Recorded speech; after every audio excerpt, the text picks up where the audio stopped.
So this former ballerina with knee pain gave us two really good things to talk about.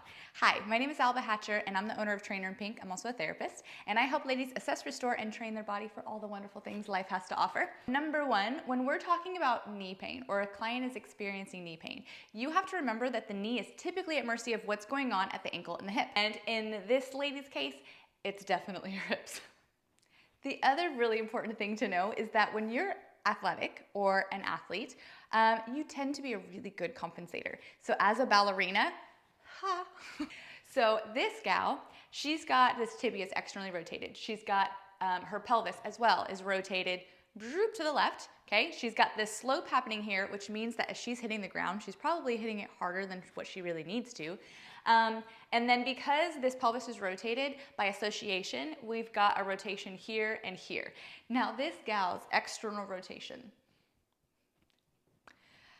I would not have been able to tell that she was a former ballerina from her rotation. So you know how, ballerinas will stand with their toes just, right? And she can do it, but this gal does not have external rotation in this hip that would require said positions to get her feet there. So what did her body do? Her body compensated all of these years by getting this external rotation at the tibia to make up for what her hip wasn't capable of doing.